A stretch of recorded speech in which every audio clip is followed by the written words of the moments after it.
D for discipline equals to D for डंडा, मतलब पिटाई विटाई तो ये दिनचर्या का हिस्सा होती थी। उसको लगता है जब मैं बैठूंगा तब मुझे लेक्चर दिया जाएगा, मैं अपनी कोई बात बताऊंगा मुझे ज्ञान दिया जाएगा। आपने एक रिसेंटली एक बुक लिखी है, द पेरेंट वी बिकम। तो मुझे लगता है शायद 5 लाइफ स्किल्स मैं कहना चाहूंगी ये बहुत जरूरी है। मैम बच्चा स्क्रीन नहीं छोड़ता, मैम बच्चा सुनता नहीं है, मैम बच्चा पहले तो पढ़ने में बहुत अच्छा था लेकिन आजकल बिल्कुल दिल हट गया है। लेकिन हम पेरेंट्स को ये सब करने के लिए किस तरह से टूल्स दे रहे हैं, क्या हम किसी तरह की कोई मदद कर पा रहे हैं? Welcome to Jute for Life Social. नमस्कार दोस्तों, कहते हैं कि जब बच्चा पैदा होता है तो उसके साथ एक पेरेंट भी पैदा होता है। पेरेंट दुनिया की एक ऐसी जिम्मेदारी है जिसकी ना तो कोई डिग्री मिलती है ना ही मैनुअल दिया जाता है।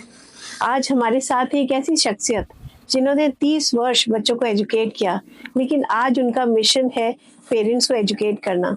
न सिर्फ एक सक्सेसफुल बच्चा बल्कि एक इमोशनली स्ट्रॉन्ग, कॉन्फिडेंट और एक रिस्पॉन्सिबल पर्सनालिटी को डेवलप कर पाए। मेरे साथ हैं डॉक्टर सोनिया वर्धन जी, जो कि न सिर्फ एक सर्टिफाइड पेरेंटिंग कोच है बल्कि है एक NLP practitioner, former principal, author और एक एजुकेटर भी। द पेरेंट वी बिकम की ऑथर, जिनसे आज हम ये सवालों पे चर्चा करेंगे जो शायद हर माँ बाप के मन में होता है लेकिन उसका जवाब गूगल में भी नहीं मिलता।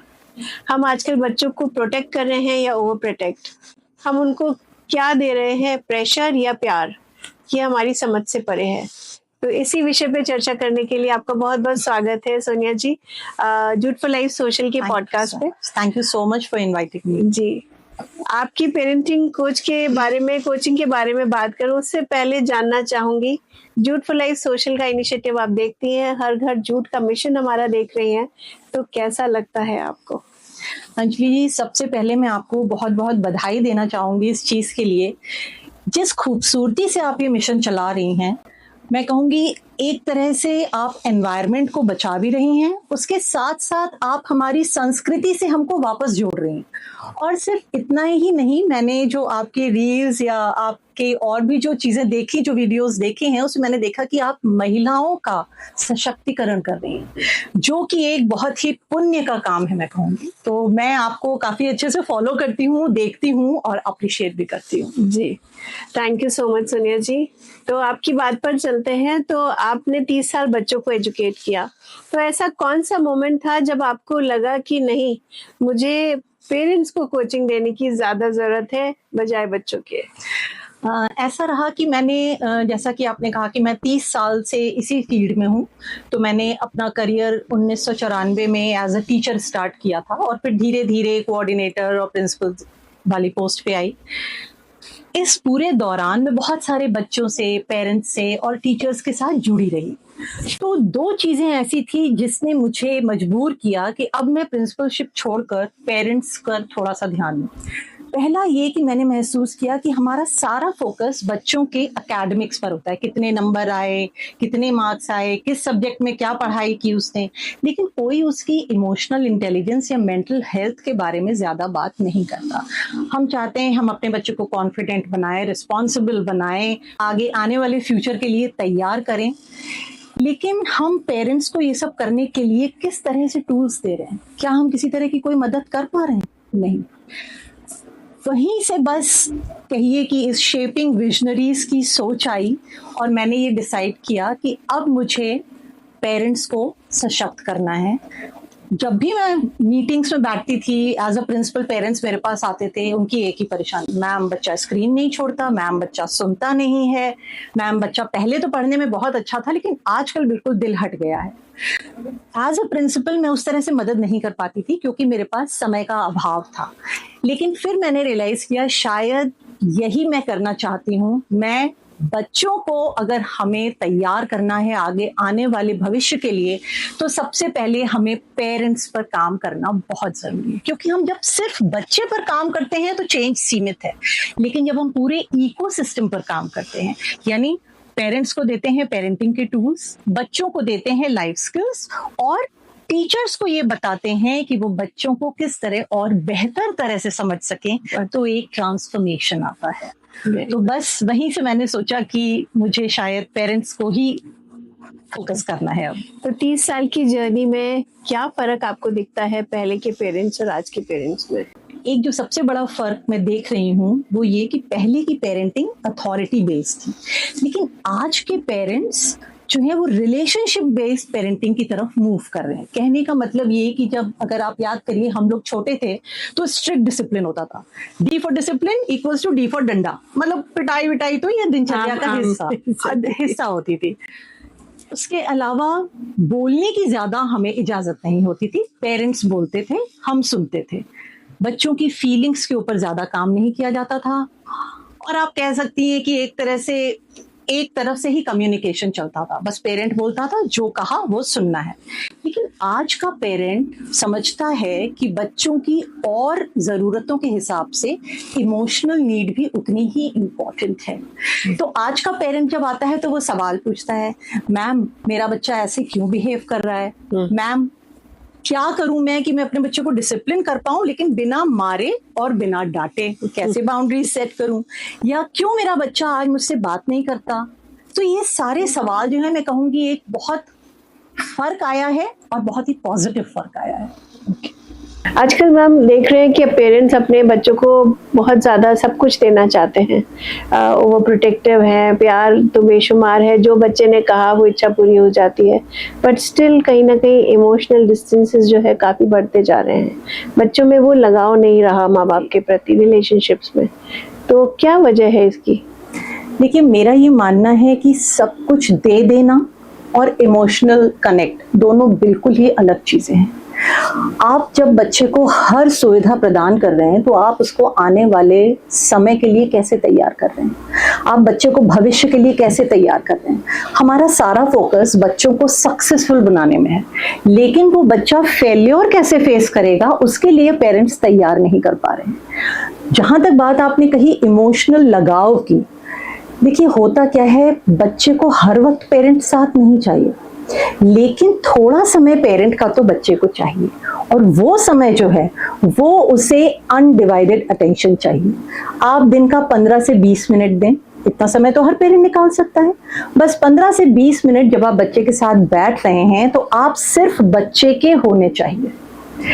आप उससे आई कांटेक्ट बनाइए, आप जब वो कुछ कह रहा है उसकी पूरी बात सुनिए, बिना बीच में टोके, बिना बीच में सल्यूशन दिए, बिना बीच में लेक्चर दिए।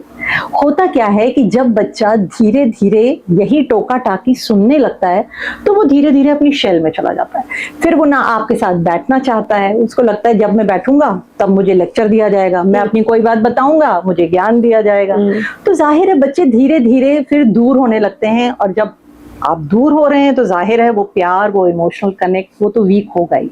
तो बच्चों को टोकने से पहले उनसे कनेक्शन बनाइए। मैं हमेशा कहती हूँ, connect before you correct your child. Okay. आज जंतर मंतर पे जेनजीज ने बहुत बवाल किया, कुछ मुद्दे अच्छे भी थे, लेकिन एक चीज़ बहुत ज़्यादा सामने आई, उनका गाली गलौज करना, एब्यूजिव लैंग्वेज यूज़ करना, प्राइम मिनिस्टर के लिए यूज़ करना, बड़े लोगों के लिए। ये क्या था मैम? मतलब क्या ये भेड़ चाल थी? वो अपने आप को आगे रखने के लिए दिखा रहे थे, ऐसा कर रहे थे, या कहीं ना कहीं आप इसमें परवरिश का कुछ फॉल्ट मानेंगे? देखिए, ये एक मिली जुली सी चीज़ थी। कहने का मतलब ये कि पहले तो मैं इसकी घोर निंदा करना चाहूँगी, जिस तरह से इन बच्चों ने जो कुछ भी वहाँ पर किया ये बिल्कुल एक्सेप्टेबल नहीं था। आपका गुस्सा था, आपका रोष था, तरीका होता है दिखाने का हर चीज़ को, जिस तरह की भाषा का प्रयोग किया गया ये बिल्कुल एक्सेप्टेबल नहीं थी। दूसरी चीज़, जब हमें जो उम्र होती है बच्चों की जिस पे हम उसे सिखाते हैं, उसमें वैल्यूज़ देते हैं, उनको गुण उनमें डालते हैं, उस उम्र में तो हम बच्चों को छोड़ देते हैं कि बेटा ये लो स्क्रीन, तुम बैठो, हमको हमारी ज़िंदगी जीने दो। और जब बच्चा आपको टीवी पे दिखाई देता है कि मेरा बच्चा ये सब कर रहा है, तब पेरेंट्स को लगता है झटका। वीडियोस आए थे पेरेंट्स मार रहे हैं बच्चों को कि यही करने में, वो एक्सेप्ट ही नहीं कर पा रहे कि मेरा बच्चा, क्योंकि हर पेरेंट सोचता है कि मेरा बच्चा ऐसा नहीं कर सकता, लेकिन हैं तो बच्चे ही, हैं तो गुमराह। ऐसा नहीं है कि कोई बच्चा कैरेक्टर का मैं कहती हूँ गलत है, लेकिन कहीं तो परवरिश में जरूर कोई कमी रह गई है। मैं पेरेंट्स को ब्लेम नहीं करना चाहती, लेकिन हम माने या ना माने, लेकिन ये तो फैक्ट है कि कहीं ना कहीं हम इसमें परवरिश का दोष मानेंगे। तो आपको क्या लगता है कि पेरेंट्स की ऐसी कौन सी कमी है जो खुद पेरेंट्स को दिखाई नहीं देती? मेरे ख्याल से पेरेंट्स जो हैं वो ये सोचते हैं कि हम अपने बच्चे को बचा करके हम उनकी बहुत मदद कर रहे हैं। आज हमने अपने बच्चों को एक बबल के अंदर पाल रहे हैं, उसे कुछ होना, वो गिरा उसे तुरंत उठा लिया, वो किसी मुश्किल में फंसा नहीं कि हमने तुरंत जाकर उसको प्रोटेक्ट किया। हम हर जगह बच्चे को रेस्क्यू करने के लिए पहुंच जाते हैं। इसका एक एग्जाम्पल मैं आपसे शेयर करना चाहूंगी। सिया केस में देखिए, उसने शायद पुलिस वालों को जेल से निकलने के बाद उंगली दिखाई थी, तो उसके फादर इतना सब होने के बाद भी वो उसे बचा रहे थे कि उसकी उंगली में चोट है, वो चोट दिखा रही थी। अब आप देख लीजिए, तो ये कहीं ना कहीं तो असर करेगा ही। जब बच्चा ऐसी स्थिति में आ जाता है, उस टाइम तक पेरेंट्स से चीजें हाथ से निकल चुकी होती हैं, उस समय पेरेंट कुछ नहीं कर सकता। लेकिन जब समय रहते आप अगर उस पर कुछ काम कर पाए, इसीलिए आज शायद जितनी पेरेंटिंग वर्कशॉप्स की और अवेयरनेस की जरूरत है, शायद पहले पहले तो ये कभी सुना ही नहीं था कि ये भी कुछ होता है। लेकिन जिस तरह से जरूरतें बदल रही हैं, उसी लिए इन चीजों की जरूरत पड़ रही है। तो आप बच्चे जो पढ़ते हैं, तो क्या अच्छे मार्क्स जो लाए उसी से उनका इंटेलिजेंस काउंट होना चाहिए, या इसका कोई और मापदंड भी होता है? देखिए, मैं कहूँगी पढ़ाई या मार्क्स बच्चे की पहचान नहीं हो सकती। हाँ, उसका मैं ये कह सकती हूँ कि भाई पढ़ाई एक तरह का एक मापदंड आप ले सकते हैं कि ठीक है, ये एकेडमिकली कैसा है, लेकिन जरूरी नहीं है कि जो बच्चा एकेडमिकली बहुत अच्छा हो वो अपना जीवन भी सक्सेसफुली निकाल ले। आप देखेंगे ज्यादातर बच्चे सक्सेसफुल आगे चल के वो होते हैं जो एवरेज स्टूडेंट्स होते हैं, एवरेज 60 वाले। क्यों? सोचिए क्या रीजन है उसका। उसका कारण ही यही है क्योंकि वो बच्चा ऑलराउंडर रहा है, ना कि किताबी कीड़ा।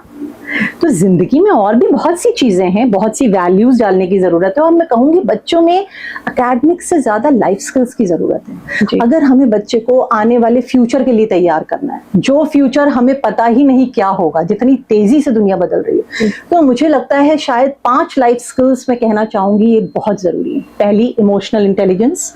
इमोशनल इंटेलिजेंस से यहाँ मेरा मतलब है कि बच्चा अपनी फीलिंग्स को, अपनी भावनाओं को समझे, उन्हें नाम दे पाए, उन्हें सही तरह से व्यक्त कर पाए और दूसरे के इमोशंस को भी समझ पाए। दूसरी चीज मैं कहूंगी रिजिलियंस, गिर के उठने की ताकत। आपसे गलती हुई, आपने उससे कुछ सीखा और आप फिर आगे चल पड़े। तीसरी मैं कहूंगी अडेप्टेबिलिटी, जो बदलाव के साथ नहीं बदलेगा वो डायनासोर बन जाएगा। तो जिन बच्चों को हम चाहते हैं कि आगे चल के सक्सेसफुल हों, तो उन्हें चेंज एक्सेप्ट करना और उसके साथ अपने में बदलाव लाने की जरूरत है। चौथी बात मैं करूंगी क्रिएटिविटी। क्रिएटिविटी में यहाँ आर्ट एंड क्राफ्ट या म्यूजिक की बात नहीं कर रही। क्रिएटिविटी से मेरा मतलब है अलग सोच, नए आइडियाज लाना, किसी भी प्रॉब्लम को नए एंगल से देखना। और 5वीं चीज है प्रॉब्लम सॉल्विंग।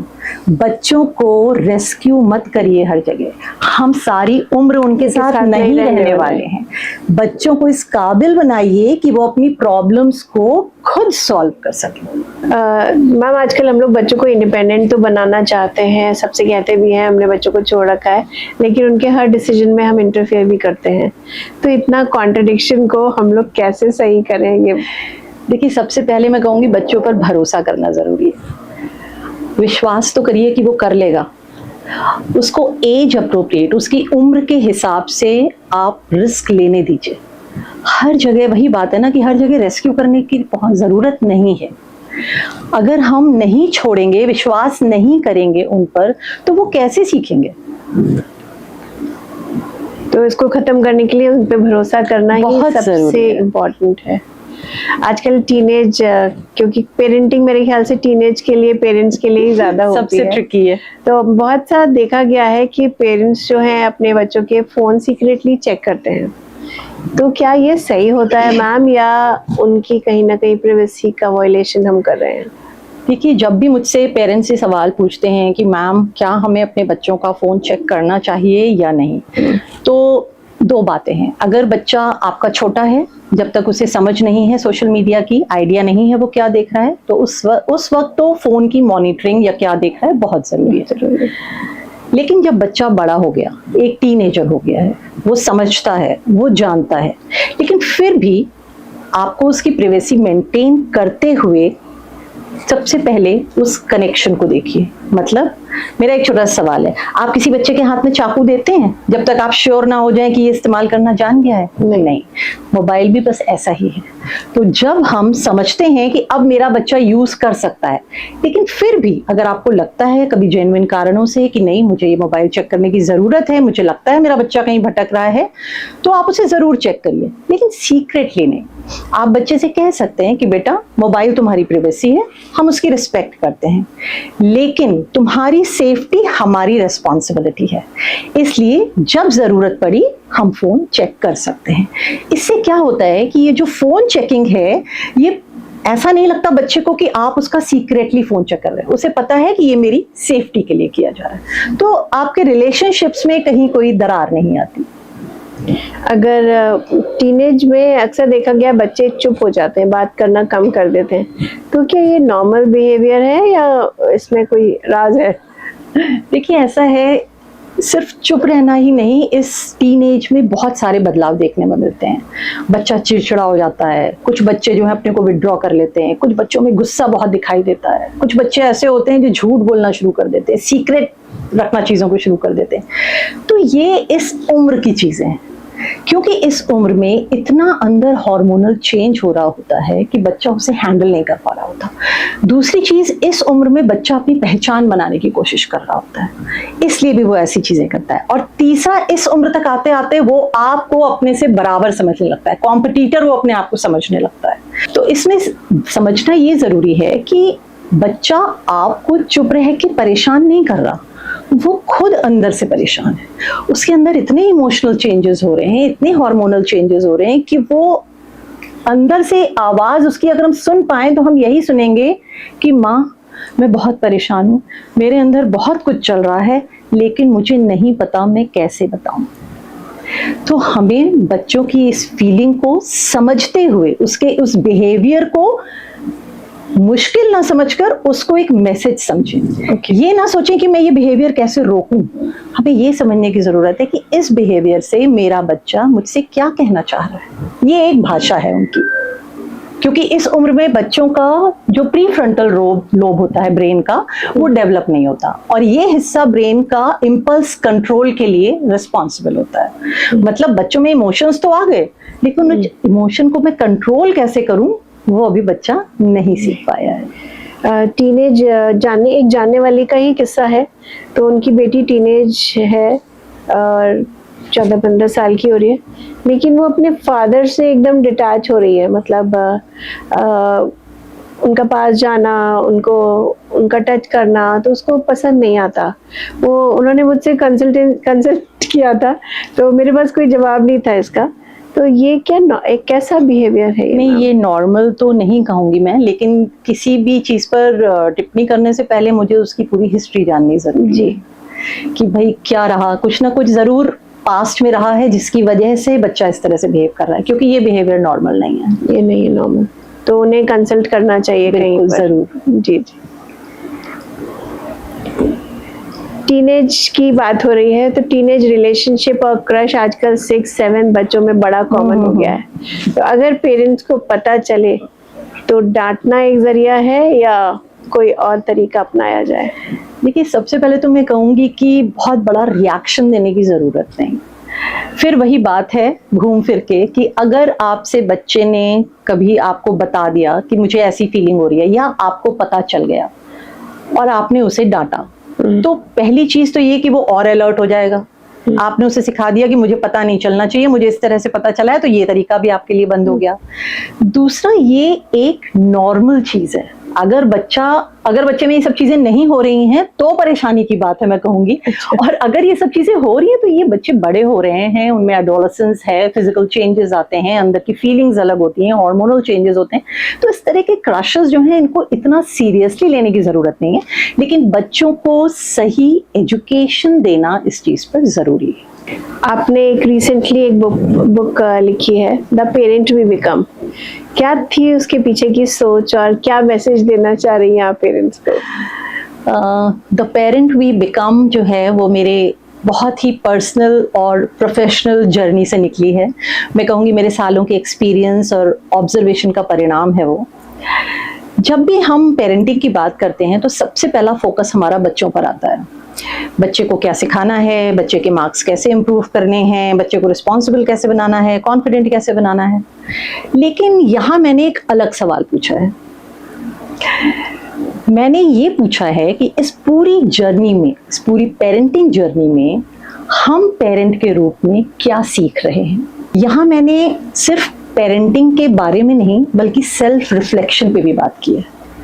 हम कैसे रिएक्ट करते हैं, हम अपने बचपन की कौन कौन सी बातें अपने बच्चों पर डालते हैं, हम कौन सी एक्सपेक्टेशंस बच्चों से रखते हैं, और सबसे इम्पोर्टेंट, क्या हम वो रिश्ता, वो कनेक्शन अपने बच्चों से बना रहे हैं जिसकी उम्मीद कभी हमने अपने पेरेंट्स से की थी। तो यहाँ पर बात सिर्फ पेरेंटिंग की नहीं बल्कि सेल्फ रिफ्लेक्शन की है। हम पेरेंटिंग करते करते कैसे पेरेंट बन रहे हैं, क्या हमें कोई डेवलपमेंट हो रहा है, क्या हम उससे कुछ सीख रहे हैं। इसीलिए मेरी किताब का नाम भी है the parent we become. Very nice. आजकल बच्चों की परवरिश में ग्रैंड पेरेंट्स का भी बहुत बड़ा रोल है, एक्सटेंडेड फैमिली का भी बहुत रोल है। तो क्या एडवाइस आप देना चाहते हो ऐसे ग्रैंड पेरेंट्स को? मैं कहूँगी कि बहुत वैल्यूएबल है ये चीज़ अगर ग्रैंड पेरेंट्स साथ रह रहे हैं, क्योंकि उनसे बच्चे बहुत कुछ सीख सकते हैं। और जहाँ जिन घरों में मैं कहूँगी कि न्यूक्लियर फैमिलीज हैं वहाँ पर वो इससे वंचित हैं।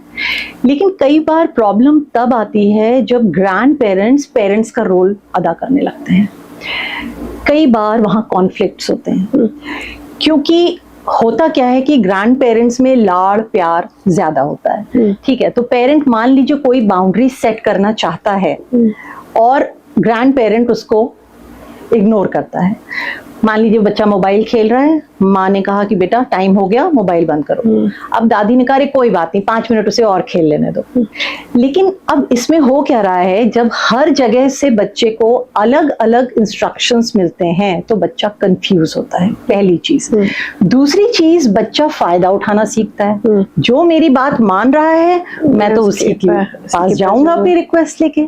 तो मेरा सजेशन ये है कि जो भी रूल्स या बाउंड्रीज आप बच्चों के लिए बना रहे हैं उसमें सबसे पहले आपस में डिस्कस कर लें कि ये रूल्स रहेंगे और ये सब फॉलो करेंगे। ना बच्चे के सामने एक दूसरे को ब्लेम करें, ना किसी तरह की बहस में पड़ें, ना एक दूसरे के सामने अपनी अथॉरिटी दिखाएं। तो जब सब कुछ सही रहेगा, सब एक ही प्लेटफॉर्म पे रहेंगे, तो बच्चे की ग्रोथ बहुत अच्छी होगी। अगर आज आप हर पेरेंट को पेरेंटिंग की सिर्फ एक सलाह देना चाहें तो वो क्या होगी? मैं ये कहना चाहूँगी कि अपने बच्चों के साथ वक्त बिता लीजिए। हमें लगता है बच्चा अभी छोटा है, जर्नी बड़ी लंबी है, लेकिन यकीन मानिए पलक झपकते बीत जाती है। और एक बार बच्चे घर से बाहर निकल जाते हैं ना, तो फिर वो मेहमान बन के ही आते हैं। तो मेरा बस यही कहना है कि थोड़ा बहुत जो भी वक्त है पेरेंट्स अपने बच्चों के साथ बिताएं, उन्हें हग करें, उन्हें गले लगा लें, उनका हाथ पकड़ें, उनके साथ वो समय बिता लें। एक बार बच्चा घर से निकला, चिड़िया उड़ी घोंसले से तो वापस जल्दी आती नहीं है। तो आप इतनी एक्सपर्ट पेरेंटिंग कोच भी हैं, तो घर में एज पेरेंट तो काफी आइडल माहौल रहता होगा। टचवुड, मेरा बेटा इस चीज़ की बहुत तारीफ करता है और कहता भी है कि मैं बड़ा फॉर्चुनेट हूँ माँ कि मैं आपके घर में पैदा हुआ। मेरे फ्रेंड्स मुझे जिस तरह के चैलेंजेस बताते हैं तो मैं उनसे जब कहता हूँ कि मैंने ऐसा नहीं फेस किया तो वो बहुत हैरान होते हैं। तो भगवान की कृपा है ये मैं कहूँगी। बहुत अच्छा लगा आज आपसे बात करके सोनिया जी। और एक लास्ट मैसेज चाहूँगी, क्योंकि आप जूट फॉर लाइफ सोशल के पॉडकास्ट पर हैं, तो एक पेरेंट और बच्चों दोनों के लिए मैसेज चाहूँगी आपको कि कैसे हम आने वाले समय में अपने दोनों लोग एक दूसरे को पर्यावरण के लिए कैसे एक दूसरे को मोटिवेट करें, प्लास्टिक का यूज़ कम से कम हो और जूट या कपड़ा ज़्यादा से ज़्यादा इस्तेमाल हो। अंजलि जी, जो आपका जूट फॉर लाइफ नाम जो है वही ये कहता है कि जूट जो है वो अच्छी जिंदगी के लिए, क्योंकि हम ये सब जानते हैं कि प्लास्टिक या पॉलिथीन किस तरह से हमारे पर्यावरण को खराब कर रहा है और ये आगे चल के हमारी जानों को ले रहा है। मैं कहूँगी एनिमल्स पे तो हम देख ही रहे हैं जिस तरह का असर डाल रहा है और ह्यूमंस पे भी। तो ये जो आपका एक मूवमेंट है, मैं कहूँगी जो आपने जो है पर्यावरण को बचाने के लिए जो इतनी बड़ी मुहिम चलाई है, मेरे ख्याल से स्कूल्स में बच्चों को ये चीज़ सिखानी चाहिए। मॉरल वैल्यूज़ में हम सिखाते भी हैं, एज अ प्रिंसिपल हम लोग करते भी थे ऐसा, लेकिन मैंने देखा है कि उस चीज़ पर कितना फोकस है, शायद फोकस की और ज़रूरत है जी। हम बात कर सकते हैं स्कूलों में इस तरह की एक वर्कशॉप हो सकती है जिसमें आप पेरेंट्स को एजुकेट कर सकती हैं कि किस तरह से घर में बच्चों से कौन सी छोटी छोटी चीज़ों को हम अवॉइड कर सकते हैं जिससे हम नेचर को प्रोटेक्ट कर सकते हैं।